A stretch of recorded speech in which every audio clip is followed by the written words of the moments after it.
In 2021, UPL Corp, in collaboration with ORISE in Agriculture, launched a carbon farming pilot in South Africa called Carbon Smart. The initiative aimed to test whether adopting regenerative agriculture practices could yield both economic and environmental benefits for South African farmers at scale.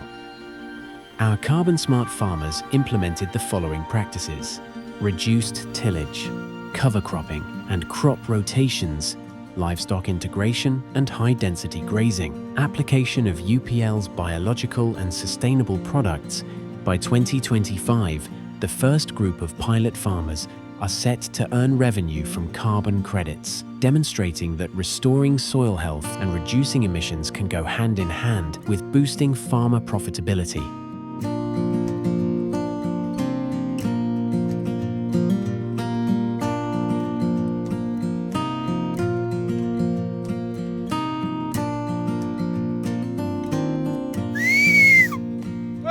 Kap!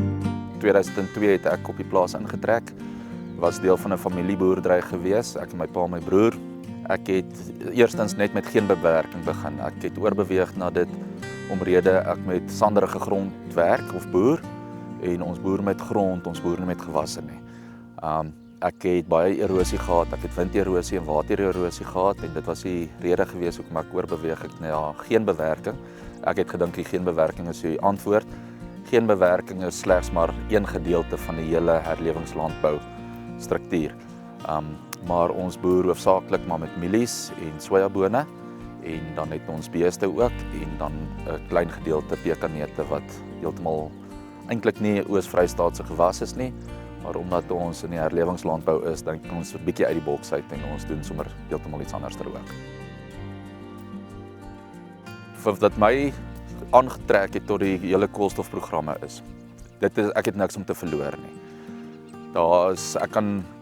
Ek het dit nie gehad nie, so ek kan maar net sowel die kans vat om deel te neem van dit.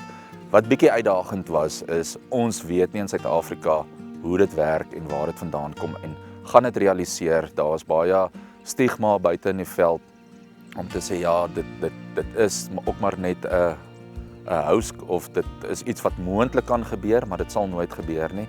En hier staan ons vandag na 4 jaar om te sê ons het die bullet gebyt, ons het vasgebyt, ons het deurgedruk. Die grootste uitdaging wat ek gehad het op die herlewingslandbou is om met sand te werk, om dit op sand reg te kry. Hoe swaarder die grond is, hoe makliker is die hele herlewingslandbou. En om, soos wat ons ook vandag kan sien waar ons staan, is om my onkruidspesie eintlik natuurlik te kan laat voortplant. Soos die dekgewasse waarin ons staan is alles opslagdekgewasse.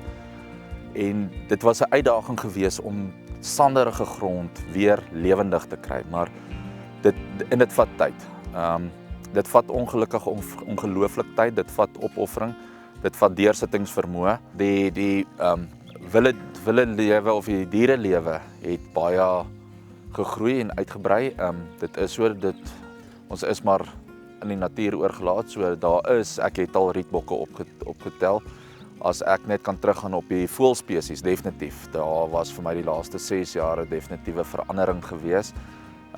Ek het uilpale opgesit op my landerye wat dan nou help ook met die rotplaag wat ons het of die rotprobleme wat ons het met die springhaasrotte. Ek het nou al 4 verskillende roofvoëlspesies wat ek in die dag opgemerk het en dan ook in die nag het ek 3 verskillende uilspesies ook al opgemerk. En dit alles werk van dieselfde paal af wat ek vir die uile opgerig het. Ja, ek dink die diversiteit op die voëlspesies is definitief ook vir my belangrik, want dit sê vir my die ekosisteem is gesond.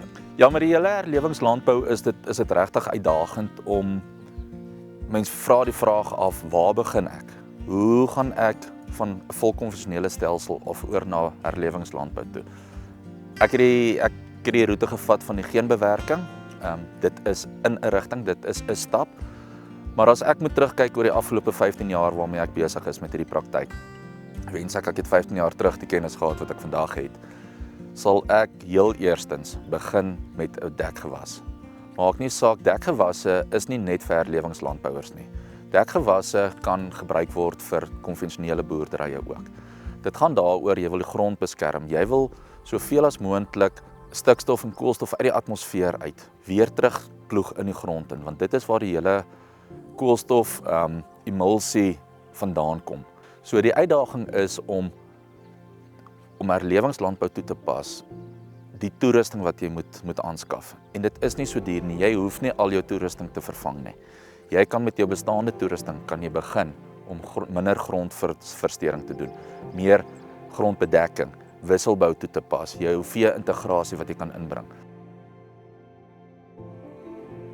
Op die einde van die dag boer ons nie met gewasse nie. Ons gebruik die gewasse, maar ons boer wel met die grond. En ek is ook nie 'n opbrengsboer nie. Ek is 'n winsboer. Ek probeer, dit is lekker om te sê jy 10 ton mielies gestroop, maar wat het dit jou gekos om 10 ton mielies te produseer? So dit gaan vir my op return on investment, dit wat ek ingesit het, wat jy kan uitkry. Jy hoef nie 10 ton mielies te stroop om wins te maak nie. Mense kan dit met 4 en 5 ton ook regkry. Dit sal vir my lekker wees om te sien, laat almal, al is jy hoe groot konvensionele boer, al ploeg jy nog, dit gaan nie oor om te ploeg of watse praktyke jy volg nie. Dit gaan daaroor dat ons volhoubaar moet produseer. Ons moet begin kyk om ons gronde te bedek. Ek dink die grootste verdigting is tussen ons twee ore. Ons moet begin anderster dink. Ons moet ons gedagtes begin ophef en anderster dink daaroor. En dit is hoe ek voel, ons sal regtig graag wil sien dat 'n regering in die orde van die dag, ons boere sal begin bystaan en ondersteuning gee daar waar hulle kan om projekte soos 'n smart carbon projek, om hierdie goeders meer te dryf. Ek is net bang, ons dryf so ver, laat ons te ver in die afgronde afgaan, voordat daar 'n regering of enige instansie gaan sien, hoorie maar ons het nou moeilikheid. En dan is dit weer op ons boere. Ons Suid-Afrikaanse boere is ongelooflike boere. Ons het uithou vermoë, ons het deursettingsvermoë. Ons is die beste boere in die wêreld. Nee, daar's 'n gesegde wat sê, die grond waarop ons boer, het ons nie geërf van ons voorouers af nie. Ons leen dit by ons kinders. En om iets te leen by jou kind, of iets te leen by enige iemand, is ek geleer deur my gemeenskap en deur 'n baie goeie vriend om dit in 'n beter toestand of kondisie terug te gee.